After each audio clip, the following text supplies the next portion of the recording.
Okay, Colts Nation, YouTube Nation, whoever the heck is watching out there, appreciate you for tuning in. But we're here to continue our little mini series here on grading every single draft class since Chris Ballard has been an Indianapolis Colt. This 2018 draft class is one of the best draft classes the Colts have ever had. It's one of the better ones NFL has seen. There are so many good players from top to the bottom. I mean, for Colts, I will definitely say it's one of the best. NFL, I'm not too sure. But regardless, it's an awesome draft. You have multiple Pro Bowlers, multiple All Pros. It's just you have a couple generational players in here. There are, from your first pick from Quentin Nelson to your last pick to Zaire Franklin. I mean, both of those players are still on the team, and this is just an incredible, incredible draft. So, first, let's change it up. Let's start with the seventh. Let's start with the last pick, and we'll move our way up because it feels like the best of the best are the first three picks. So, let's change it up and let's start at the last pick. So Zaire Franklin, last pick the last pick for the Colts in the 2018 NFL draft. A plus. I mean, he's a 7th-round pick. It took him a couple years before he really turned into his own, but when he did, oh boy, did he turn into his own. I mean, now he's a general of the defense. He knows what he's looking at. He's like the quarterback for defense. He's smart. I mean, he's been here since he's been drafted. I mean, heck, he's been a Pro Bowler. He leads the league in tackles most of the years. I mean, he's just an incredible football player. Yeah, maybe he does have a loud mouth, but he has to play to back it up. If he wasn't really that good of a football player, or if he wasn't really playing at the level that he plays at, I would be a little less forgiving. But I'm very forgiving, especially considering how good he is. He backs it up.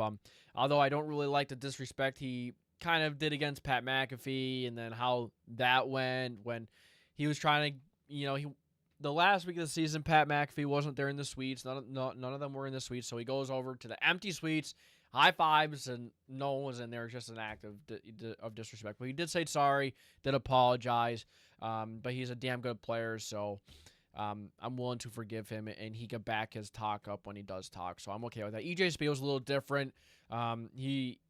He was good at times, but he wasn't good enough to back up his smack talk and his loud mouth. But Zaire Franklin, absolutely. And then we move on to Matthew Adams. Matthew Adams was a good pick. He didn't make his rookie contract, unfortunately. So I will definitely go with the D minus. I'm not gonna go with an F because he did play on special teams. He did provide a solid special teams presence, and he was a decent. What do you want to call it? Depth piece for linebacker. And he played a little linebacker, and he was he wasn't great, but for a 7th-round pick, it's still a D minus. I mean, didn't really contribute much. Only made 2 years. Deon Cade. This is a guy every single year we were like hoping that he was going to finally break through and he was finally going to go somewhere. The receiver out of Clemson. I mean, very unfortunate the way his career unfolded. He just couldn't put it all together. The injuries at the end of the day hurt him. It gets an F. He had like 2 or 3 catches probably. With the Colts. I don't think he made it past the rookie deal. Yeah, it's an F, man. I mean, I know it's a 6th-round pick, but at least when you're a 6th-round pick, if you could even contribute to special teams at a very high level, then you're gonna get a good grade, maybe even an A. Because if you think about it, that's what you're drafting for later in the draft is a special teams or a depth piece. And Deon Cain wasn't able to do any of that. He wasn't able to do anything. He was injured, and maybe it's not all his fault that he was injured. No, sometimes players can't help that. But at the end of the day, sometimes it is what it is. It's the NFL. It's you gotta keep moving. And at the end of the day, the truth is he didn't do much. He didn't really make any impact, and it's an F. Jordan Wilkins was the next guy that was picked, and he was picked in the 5th round. Jordan Wilkins was a pretty good change of pace running back. He was a good 3rd stringer, a decent backup. He was a 3rd to Marlon Mack. Remember the good Marlon Mack days, Nyheim Hines. We'll talk about him here in a couple minutes. Jordan Wilkins was that running back that always came in, and somehow, some way, he would find a way to pop off a 20, 30-yard run. I don't know what it was. His yards per carry were through the roof. He could catch the ball. He could do a little bit of anything. You just all you have to do is have him step in there. If you get someone hurt, if someone gets hurt, he could step in there, be more than a serviceable backup, more than enough backup. He was actually with the Colts this last year. I think he re-signed with the Colts, or was it the year before? I don't remember exactly, but he was with the Colts again. They signed him back, but not with them anymore. It's kind of it. He was decent. He did his job. He was a decent special teamer as well. So Jordan Wilkins, I'll give him a B. I think it's a B kind of a pick.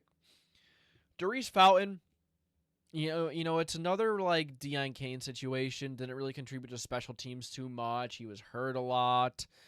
It gets an F. I'm not going to spend too much more time on him.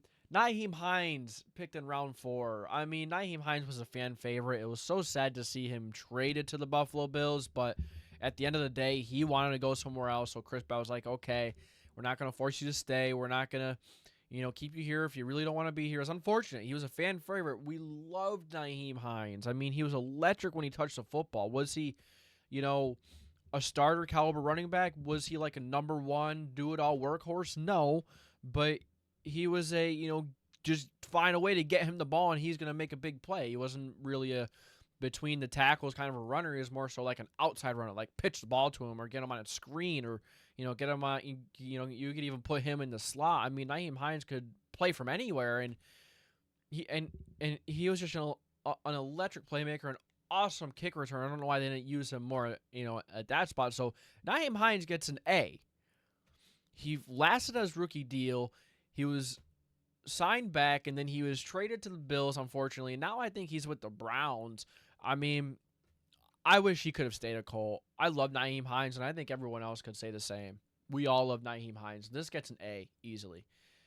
All right, next up is Tyquan Lewis. He was drafted in the second round, pick 64.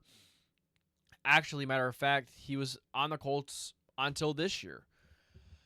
Injuries, I'm going to give it a C because, look, when he was, when he played, he was pretty good. Like, he had some flashes that was just like, wow, damn. Like, he actually contributed sometimes when he was healthy. Like, Deion Kane or Darius Fountain, they never really contributed much at all, to be honest with you, besides some competition or maybe like a 5 or 6 receiver that didn't really do much. Tyquan Lewis was a solid rotational piece.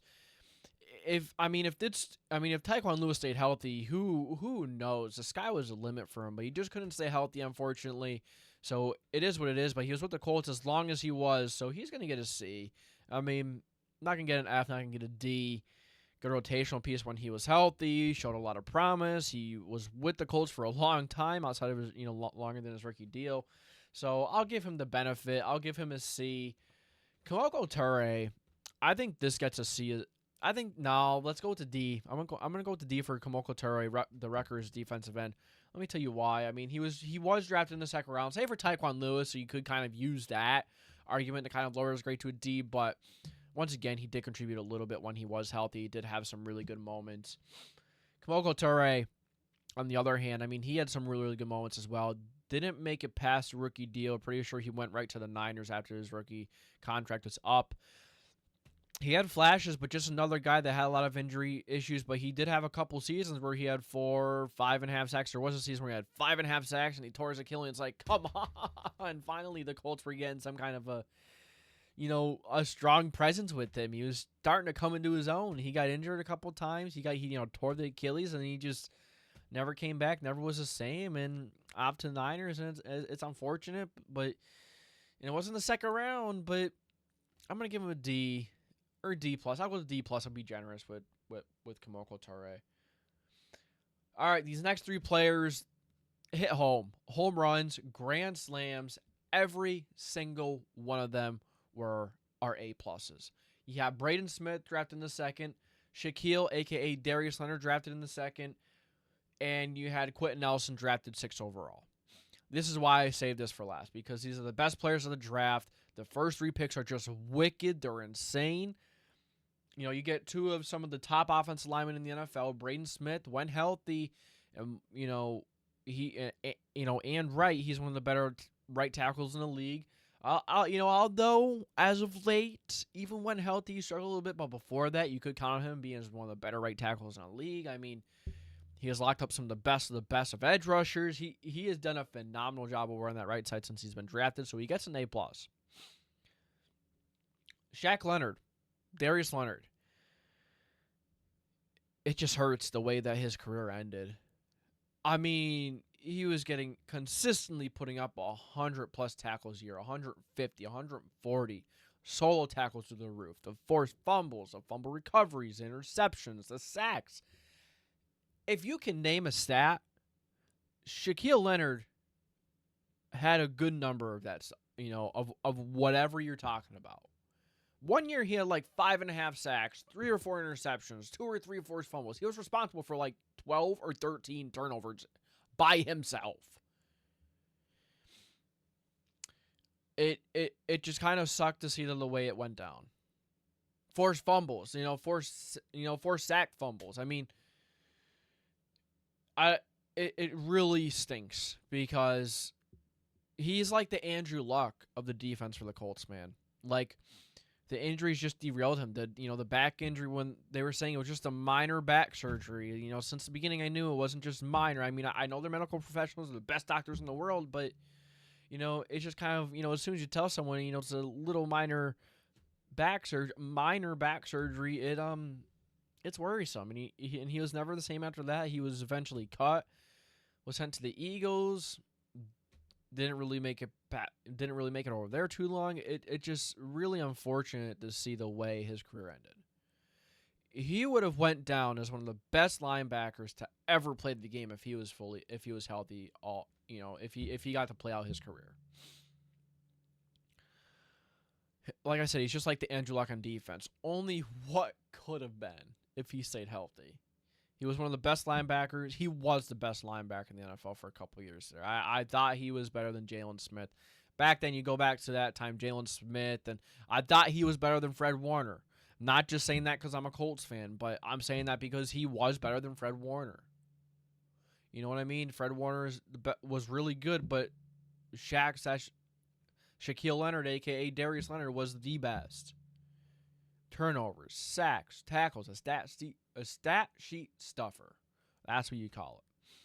It's unfortunate to see the way that his career ended. It's football. It sucks. It's harsh, but at the end of the day, that's how it goes. It sucks. But Shaq, hope you're doing well wherever you are right now, man. We miss you. We miss you. So that's an A+. I mean, I understand his career got cut short early, but from the such high level of play we got out of him for 5 years, 5.5, maybe it was 4.5. I'll take it. I mean, that's an A+. Quentin Nelson. I mean, what else do I have to say about Quentin Nelson? We all know he's one of the best guards in the league, if not the best. Especially with Zach Martin gone now. I mean, Quentin Nelson, I'd say he is pretty much the perennial, the best, the consensus best guard in the National Football League. He's nasty. He runs people over. He can pull. He's a good run blocker. He can pancake you. He can do everything. He's a generational talent at guard. He is.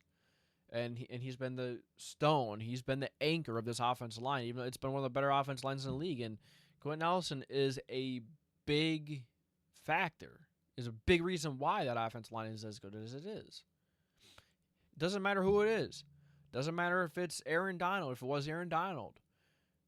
It doesn't matter who is in the middle there. You could say, hey, we could put Q. Q's going to be one-on-one. We don't have to worry about him all game. That is a beautiful thing. That makes the jobs a lot easier. He played at tackle a couple of snaps when we were having those problems at tackle, and he was phenomenal for the couple of snaps. I mean, you put him anywhere, and he's going to be great. So, this draft overall gets an A+. I get it. There were a couple players in there that weren't great. Kimoko Ture, Tyquan Lewis for second-round picks, they were letdowns, but they still somewhat did their jobs. They did an all right job. Jordan Wilkins was also in the 5th round. Nyheim Hines, Darius Fountain. I would say the biggest misses were Darius Fountain and Deion Kane. And that's it out of this draft. Those were the only Fs. Everyone else is like a C+ or a B. Maybe Taekwon Lewis or Kamoko Ture you could put as a D. But at the end of the day, Kamoko Ture, he showed out. He was pretty good. He was having a breakout year, got injured. It is what it is. Taekwon Lewis, he was injured a lot, but you give him a C-, you give Kamoko a C-. I would not be mad at you for that. I could see it. But one of the best draft classes the Colts have ever had. Zaire Franklin starts out of the gate. Even guys like Nyheim Hines or Jordan Wilkins, were they insane superstars? No. But Nyheim Hines was on his way to being a superstar with the Colts. And then he had a couple of really bad injuries. So unfortunate. I think he tore the ACL or the Achilles. It doesn't matter who it is when you see them get injured like that. A young player or an older player. It's just like you feel for them. You feel for them because sometimes they never come back the same. Nyheim was awesome. He played his role perfectly. You could not play the role that he played any better. You could not. Well, what was expected out of him, did a phenomenal job. Honestly, you could probably give Nyheim Hines an A. Did I give him an A? I gave him a B. Let's give Nyheim an A. Let's change that to A. This draft is an A across the board. So, you guys let me know anything about this draft class. I love it. Great. A. I think everyone could agree with me, but that's going to be it for me. This is JW. This is Jason. Thank you for tuning in to another segment of the Horseshoe Hustle, your favorite Colts segment on YouTube. And I will see you guys later.